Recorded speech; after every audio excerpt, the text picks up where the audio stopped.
We all know what a paradox Pokemon is, either a prehistoric form or a futuristic one. This sparked a question in me: what would final stage starter Pokemon look like as paradox Pokemon? Now I couldn't just pick one starter to do, so I decided to transform each and every one of them. Well, enjoy.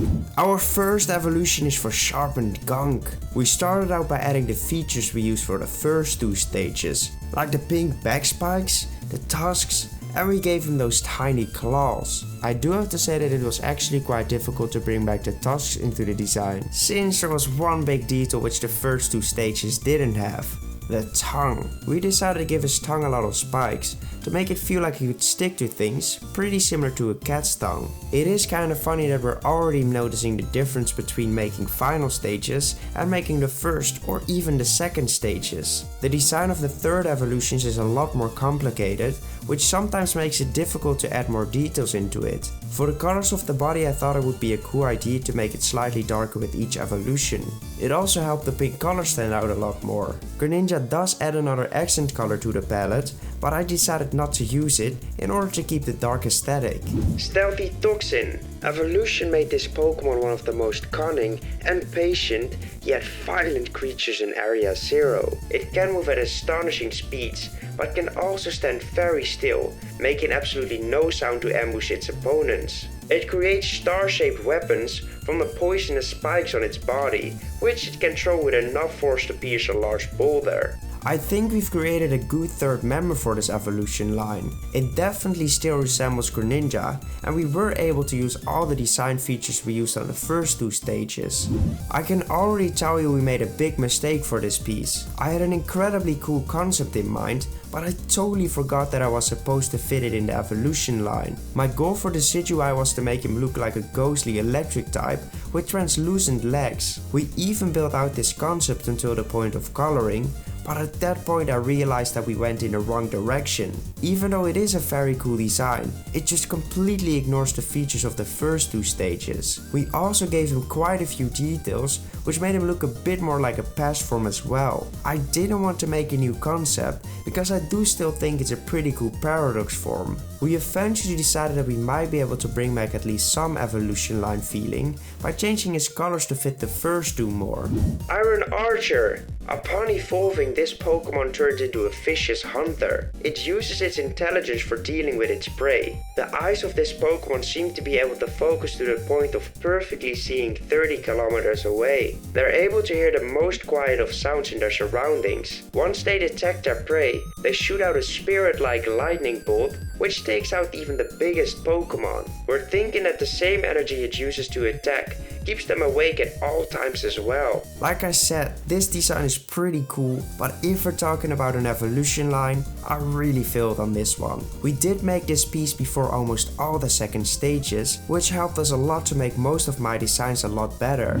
This was one of those very easy drawings. I knew exactly where I wanted to go with this concept, since the first two stages laid it out perfectly. My goal for Skellydirge was to make him into a well-experienced jet-fueled rocket blaster. We tried to achieve this by making him look balanced on his jets, unlike his second stage. The other changes were kinda easy, because Skellydirge already looks quite robot-like. We brought the segmented arms back and turned his hands into blasters. This already looked a lot like the wanted result, combined with the jets as legs. We then just simply had to make sure to add a lot of areas where we would be able to display the lights on. When we added in the colors, the piece really started to come together. We did decide to leave out the purple color on its nose, since I thought the design already looked quite busy. I think that if we kept the purple color in there, it would have only distracted us from the rest of the design. Oh yeah, we also made his bird like a little cute robot.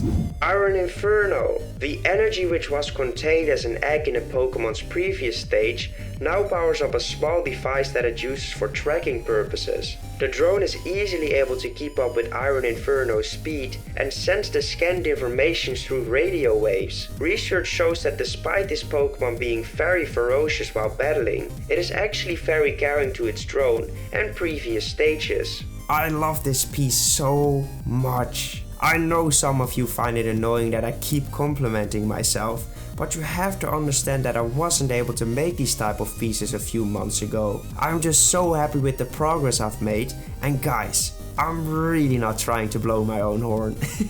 This was a very interesting design to make, since we had to combine the fierceness of a dragon type and the bubbliness of fairy ones. I tried to achieve the fierceness by making his facial expressions look a bit mean and by giving him quite a few teeth. We also added a few more spikes onto his neck to make him look more intimidating and dangerous. I decided that we could achieve the fairy type feeling by making his flower look a bit more rounded. I did this because round shapes are mostly used to describe friendlier designs, while sharp and pointy edges usually give off more intimidating energy. Even though this won't be a grass type anymore, I still felt like he needed to keep the flower around his neck. I think this isn't too far-fetched, because there are a lot of animals in real life who do the exact same thing. We decided to go off of the colors of Fierce Flower instead of the colors of Meganium. We did this because otherwise it would have still looked too much like a grass type, and now it fits the evolution line better.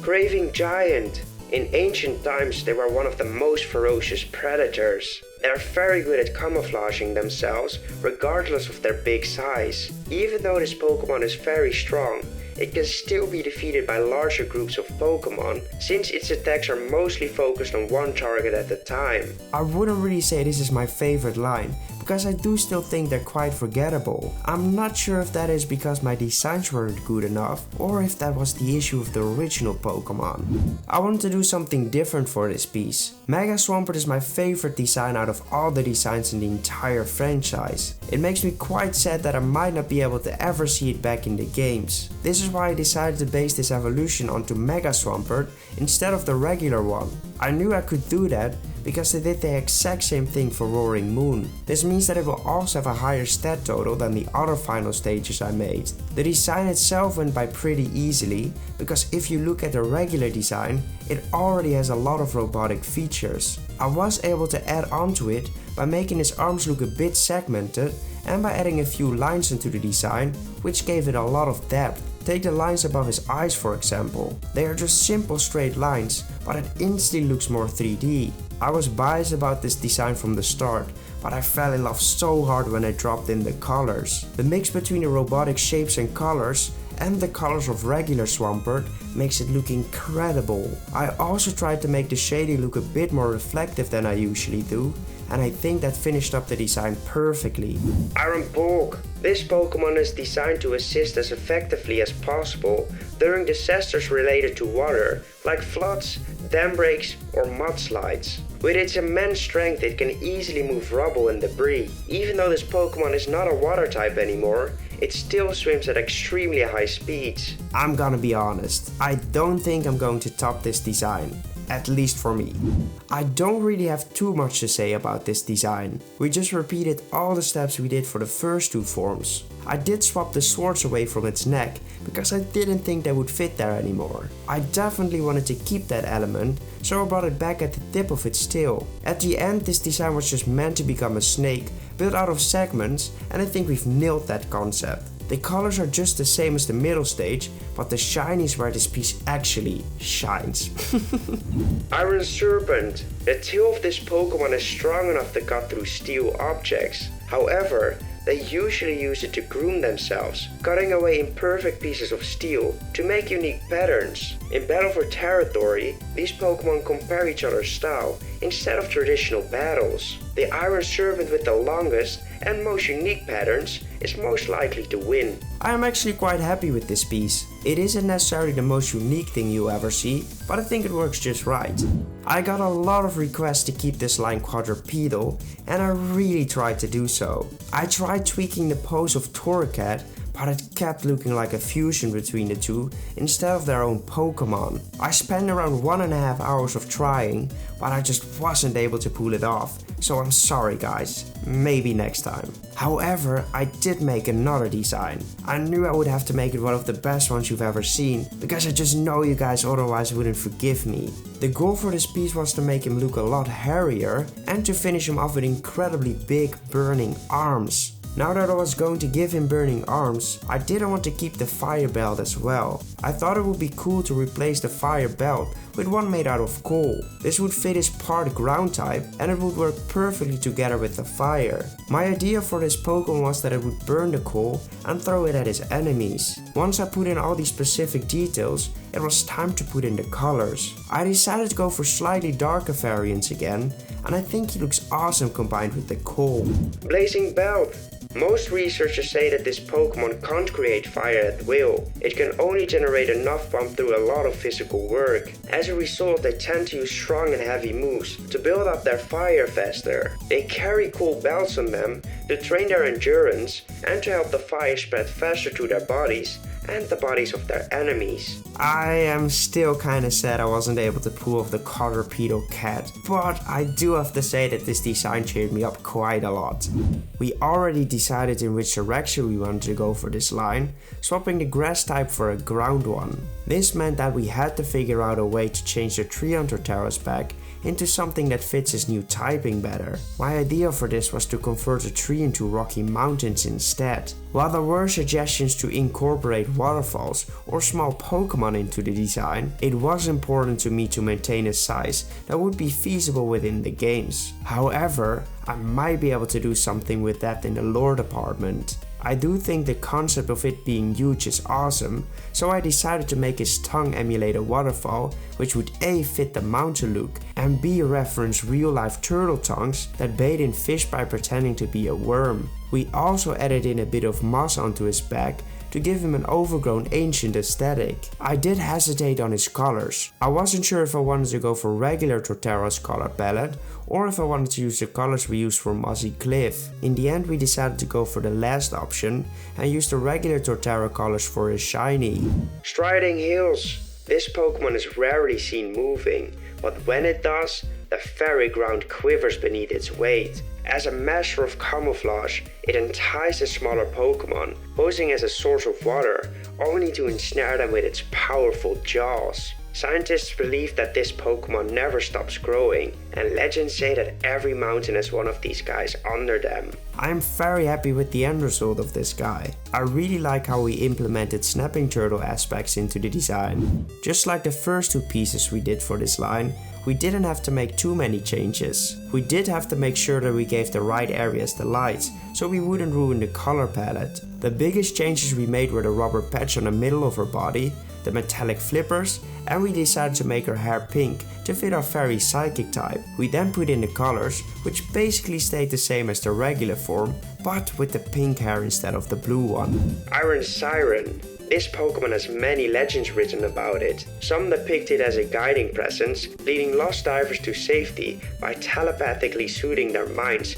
amidst the depths of the ocean. Conversely, other tales cast a darker shadow, as sailors bewitched by its haunting melodies find themselves forever lost at sea. The veracity of these legends remain elusive, yet recent discoveries of abandoned ships lend credence to their existence. I do think this piece works as a future form, but I don't think it's my best one yet.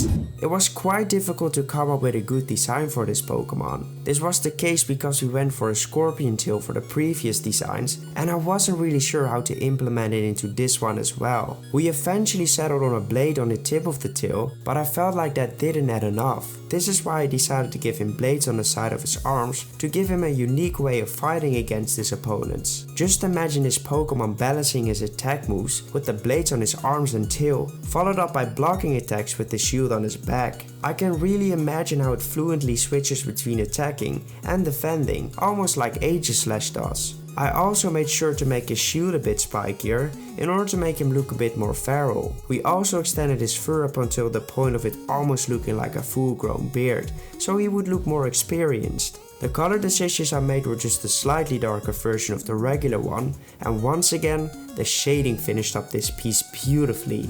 Noxious Dagger. This Pokemon is so large and intimidating that most other species tend to avoid them altogether. Because of this, it rarely has to use the sharp blades to protect himself. He does use these blades in order to hunt down its prey. When his prey has been hit only once, the toxins then instantly paralyze the target, unlike his previous stage. I never really liked the Chespin line, but it definitely got better after I made all of these designs. this. Even though I know Pokemon would never use my Fakemon in their games, I would love to see this fighting style in a different Pokemon. For this design I wanted to use a few features of his Gigantamax form. I decided to use the ears because I felt like the first two stages didn't capture the flying type enough. I think these ears definitely do give off that typing, and it finally doesn't rely on the lore too much anymore. We also made sure to bring back all the blocky metallic shapes we used on the second stage. I'm talking about making his fur look less organic, because that doesn't sound like a robot as much. We were also able to solve the issue of not being able to add in a rubber patch on the design, since we did have enough space to add it on its belly without it looking too cluttered. I really liked the moment when I put in the colors, since the added black almost made it look like he plays for a different team, as if he's wearing a different jersey.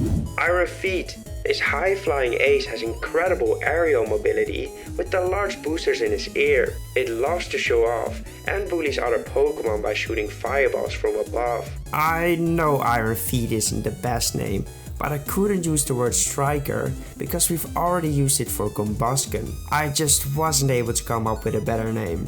I'm sorry guys. This is still one of my favorite lines, and I couldn't wait to get started on this one. I found a pose which would work perfectly for the Ankylosaur look we were going for. The pose made it possible to put a lot of emphasis on the tail instead of its body. It did take me a while to get the tail right again, but luckily we eventually made it work. It was then time to tweak the shield. I had to remove his cannons since he isn't a water type anymore. We did this by making his shield more interesting, by making it spiky and adding shackles to make it look like they hold the shield together. We also gave his head the extrusions and made his eyebrows more prominent. Last but not least, we just added some scales onto the design, and it was then just time to put in the colors. This was definitely my favorite part while working on this line, because it suits the concept so well. But Nick, this isn't how Paradox Pokemon work.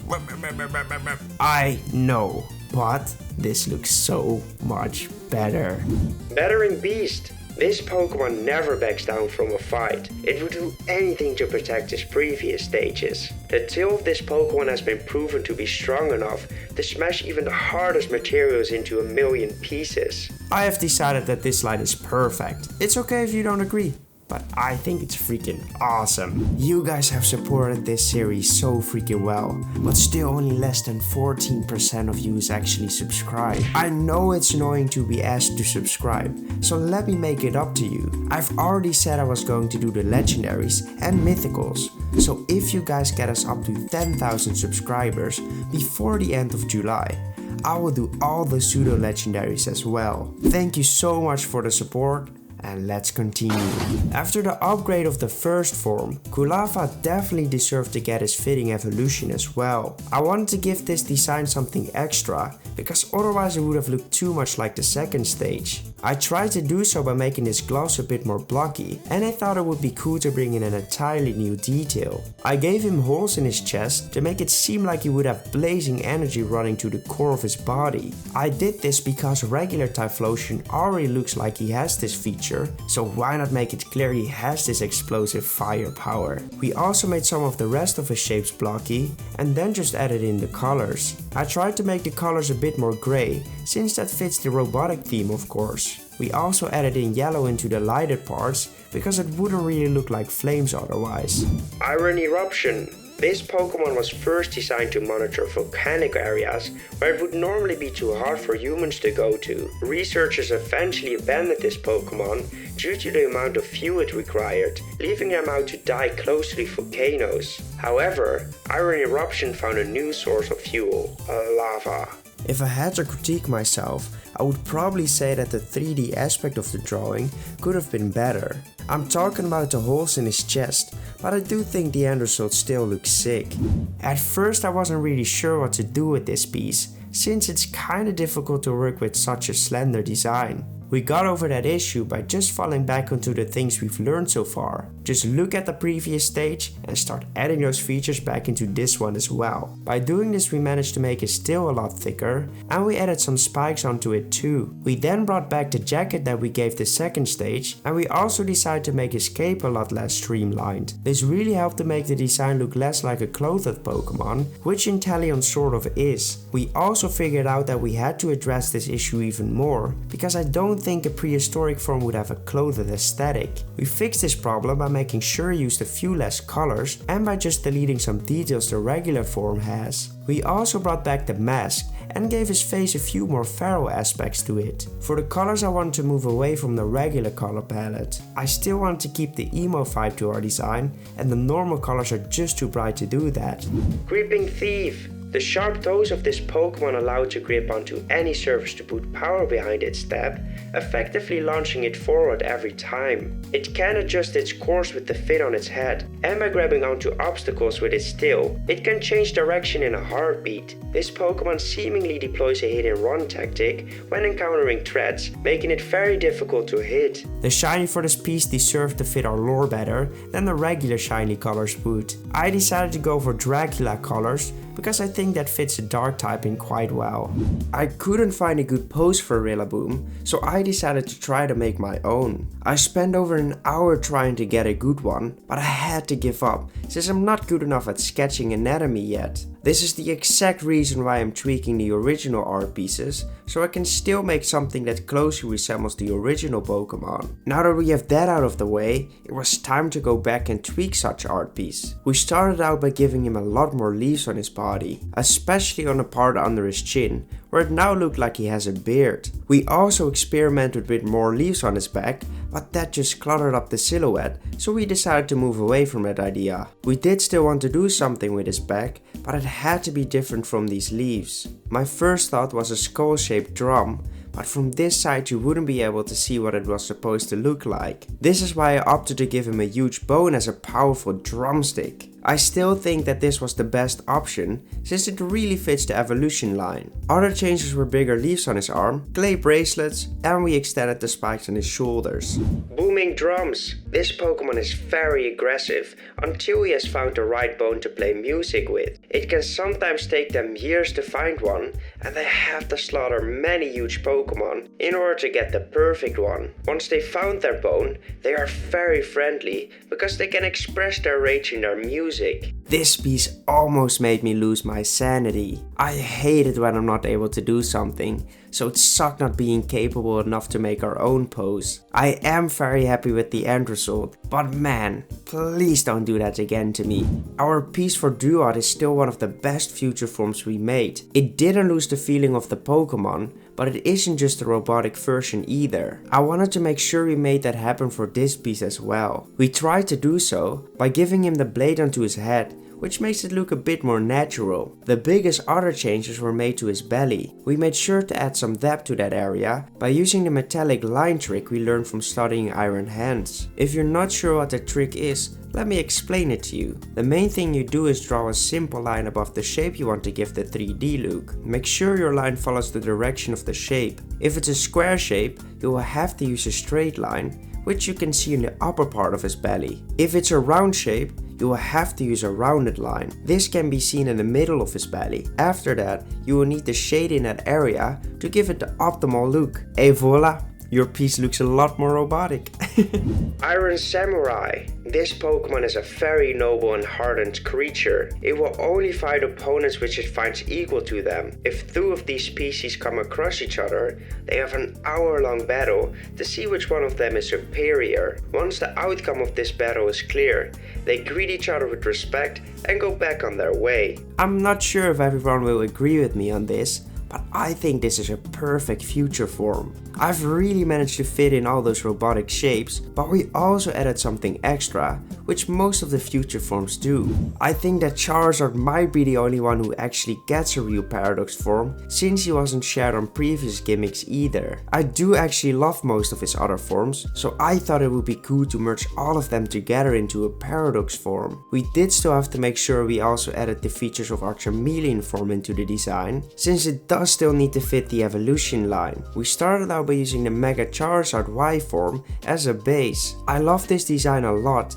because in my opinion it fills up all the old features of the regular Charizard's design. Our first changes were the spikes on the tip of the wings, which I stole from the other Mega form. The next changes we made were to make his head look a bit less streamlined by enlarging the spikes on the back of it. We then just added the red spikes from our previous stages. I know we used a frill on those two, but I wasn't happy with it anyways, so it felt good to get rid of it. The last big changes we made was to add the flaming wings from the Gigantamax form, and we also used the scaly belly pattern to make it look even more prehistoric. For the colors we kept the Mega Y form palette, but we also added in the red accent color. You might be thinking it doesn't look enough like the other Mega form, but I might be able to change that opinion when you see a shiny. Radiant Drake. This Pokemon shares a lot of similarities with the Charizard we know. It does appear to have a lot of features which aren't present in the average Charizard, making us believe that Radiant Drake is related to a more superior form of Charizard. It is well known for his constantly blazing wings and his fear-inducing roar. While it can fly at impressive speeds, it prefers to capture its prey within its wings to go for the finishing attack. Yeah, I know I said I probably wasn't going to top the design of a future form of Swampert, but this piece came really close. I can't put it above my boy Swampert, but I can't put it lower than him either. These guys just both deserve the golden medal. We started out by making a lot of her features more blocky, just like we did for the second stage. These features were mostly the fur she has on her design, but we also did it for the tail. Our next change we made was to segment her fingers and toes. This always helps a lot to make it feel more robotic. After that, we added a rubber patch in the middle of her body, and we used the depth trick again. I did get some feedback on our breaks in form, where the person didn't like that it didn't do anything for the stick. This is why I decided to add a handle in the middle of this one, instead of just making the entire thing a lighted part. I do have to say that it's quite difficult to make these Pokemon feel like the new typing we want, because we still have to use the same color palette to fit it into the evolution line. Iron Witch. Rumors say that Iron Torch lost his fiery, cheerful spirit after a certain traumatic event. This made it evolve into this new form. It is known to cast hexes and curses on those that it despises without warning.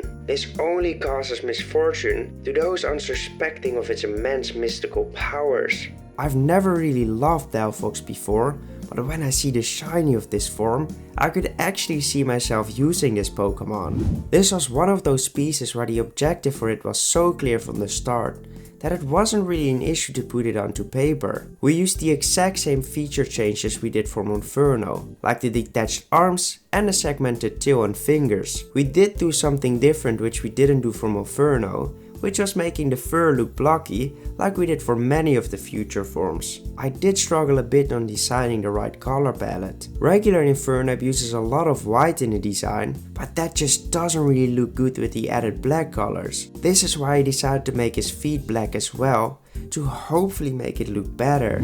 Iron Fist. Even though this Pokemon might not be as aggressive as his second stage once was, its sole purpose is still to harm others. It has become a lot stronger with this new form, so not even the bigger Pokemon are safe. We have a strong feeling this Pokemon was designed for an evil organization. Is Team Rocket still a thing in the future? I have to admit that this piece is probably the only piece of the final stages which I don't really like. I think it has something to do with the color palette, but I just wasn't able to fix it. Well, it is what it is. I found a pose I wanted to use, but the picture was in a very low quality. This didn't make it impossible to work with, but I must say that it wasn't enjoyable either. We know he wanted to go for the dark electric typing, so our job was to tweak our features to fit this typing. The electric typing was easy, because we already established a lot of those details in our previous two designs. I'm talking about the sharp edges, the electric bolts on her face, and eventually the electric yo-yo. I did change it into a whip, but it can probably still function as a yo-yo. The dark typing wasn't necessarily difficult either, because the mask and the dark colors in general already helps a lot in that department. I did struggle a bit with the mane because of the mask, which was mainly due to my wrong approach for it. Jesus. I tried to place it in front of her head, but we didn't have enough room there, and I think it wouldn't have worked on an anatomy level either. The last thing we tried to get it to feel like the typing was to base the color palette on it. This did look awesome, but it wouldn't really fit the evolution line anymore, so we decided to use this palette for a shiny.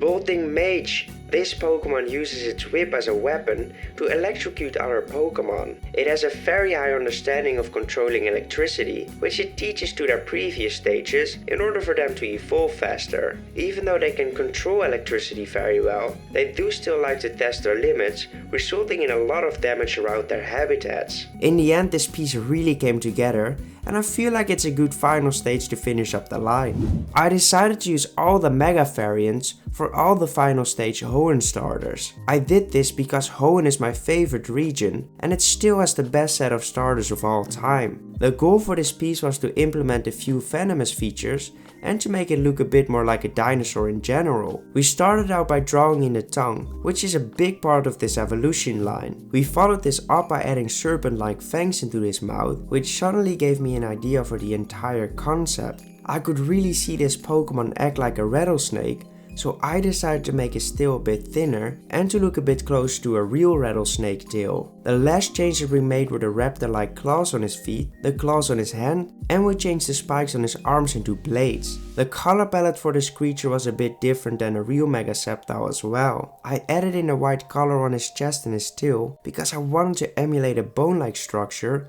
with the goal of showing off how deadly this Pokemon is. Sizzling Snake. This Pokemon lost the thrill of the hunt. Only one bite is enough to take down most of their prey, but they like to play with their food before they strike. You can hear a rattling sound around you, but Sizzling Snake blends in perfectly with the foliage of the jungle, so you have no clue where it actually is. I went a bit ham on his shiny, because I wanted to play around what this Pokemon would look like if he didn't have to follow the paradox rules. I thought it would look awesome with a more poison-like color palette, so that's why the shiny looks like this.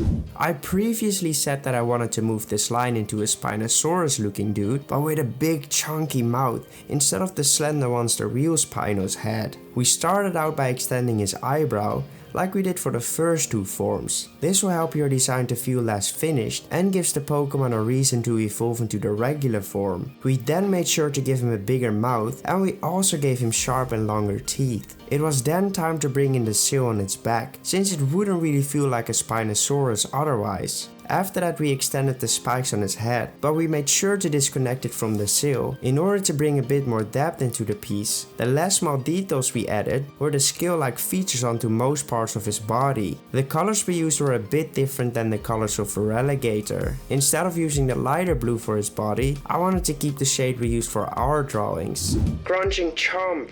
This Pokemon is known to be extremely aggressive. It attacks anyone or anything that wanders into their territory. They have one of the highest bite forces of any Pokemon to this day and can only be trained by the most gifted trainers. I think we did a good job on making this Pokemon feel more like a prehistoric version of himself. The subtle feature changes we used for this line did just enough to make them feel different, even though Crocs haven't changed much in real life either. We started out by replacing the white on his body with a rubber patch. We of course added in the lines next to it in order to add some depth into the design. We did need to add something on the place where the circles were on the bottom of his white belly. I thought basic yellow pins would work, and I was right. Our next step was to bring in the yellow shoulder patches, but I decided to make them spiky instead of round for this one. The last thing we did were the segmentation of the wings, and we prepared his face for the screen-like eyes. The color palette of Empoleon already looks pretty good, but I think the extra yellow parts made it even better. Iron Emperor. The origin of this Pokemon is unclear. Some say it is a tyrant trying to conquer land to expand his territory, while others say it is benevolent and tries to help people in need. One thing is for certain, this Pokemon is incredibly smart and holds a huge amount of strength. This was one of those pieces where I realized how robot-like the original design looks. We just didn't have to change much to make Empoleon feel like a real robot. Since we decided to use all the Mega forms for the Hoenn starters, we had to use Mega Blaziken for this one as well. The goal for this Pokemon was to make him into a dragon fighting type. This meant that it wouldn't be a fire type anymore, so we had to figure out what to do with the straps on his arms. I made the decision to give him draconic ribbons instead, which would play into both of the typings. We also extended the eyebrows and the horn on his head, and we brought back in the tail, which we used for the first 2 stages. I must say that I struggled pretty hard on the color palette for this one. I don't really like the color palette of Mega Blaziken, so I tried to make a mix between that form and the regular one. I do think the end result looks too much like an electric type, but we fixed that for the shiny. Martial Monarch. This Pokemon seems to be a devoted follower of the ways of Koraidon. It trains itself up until the point of exhaustion in order to be strong enough to defend its leader. They strike at incredible speeds with the draconic energy emitting from their bodies. I'm still not convinced on his color palette, but that's why the shiny looks the way it does. My take on the shiny was what this Pokemon probably would look like without the Paradox color rules. The first change we implemented was to bring back the electrical ears. We then had to figure out a way to use the tail for another combination between the electric and the fire typing. My idea for this stage was that he would carry a big spotlight on his shoulder instead of the lantern. The final changes were basically the transformation of a lot of the organic shapes into the blocky ones we usually give these future forms. This drawing really came to life when I added in the colors, and I'm really happy with the final addition to this line. Iron Spotlight. This Pokemon is often used in lighthouses to guide the oncoming ships to safety with the big spotlight it carries at all times. In battle it uses its spotlight as a fire cannon, setting whatever it aims at on fire. Even though I'm not the biggest fan of the original line of these Pokemon, this has to be one of the best futuristic lines we made. We started off by detaching his arms in order to keep the aesthetic of this line the same. In our second stage we gave him ribbons, and I definitely wanted to bring that back into this one as well. I didn't just want to use the boring ribbons we used earlier, so I thought it would be cool to use the ribbons Quaquaval has on his regular design. This instantly made the design a lot more interesting, and it was then just time to add in the basic robotic features. We're talking about the rubber patch, the screen on his face, and the segmented hands of course. The colors were a bit tricky to decide on, since his entire body was blue already, and it took me quite a while to figure out which parts needed to be the lighted areas. Iron Swing. This Pokemon is known to be one of the best dancers in the world. They are able to dance to any type of music, and they love to provide entertainment with their graceful movements. They use these movements in battle to gracefully evade and attack. I think this piece is really cool. I especially like the look of his shiny, because it gives me an AI feeling. It is now time for the last final stage starter, the evolution of Flowered Crown. I wasn't really sure what I wanted to do with this piece, since we already used the Mega and Gigantamax forms on the previous stages. Instead of taking on this drawing based off of those forms, I decided to mainly look at the features I gave my designs. This is why I thought it would be cool to add rocky armor on top of his body, and we of course had to add the other details to fit him into the desert dwelling Pokemon he's supposed to be. I'm talking about the plant on his back, which has to look more like a cactus than an actual tree. We also continued to use his vines, and we decided to move the spikes away from the rocks and place them on the trunk. We did have to make sure that he could also sell like a poison typing. That's why I made his tongue look a bit stickier, and we made his teeth a lot sharper and bigger. I do have to say that I'm not the biggest fan of how I made this eye, but it is what it is, and I still think it looks pretty cool. Sturdy Titan. This Pokemon likes to live in sandy and deserted areas. They are mostly seen as royalty in these areas. They are very protective over their young, using their sharp and venomous fangs to poison their attackers before using their rocky vines to toss them away. There have been little sightings of bird Pokemon in these deserts, because it appears that the size of the avian doesn't matter, because Sturdy Titan will still try to eat it. Like I just said, the eyes could definitely get an improvement, but the overall design looks pretty sick.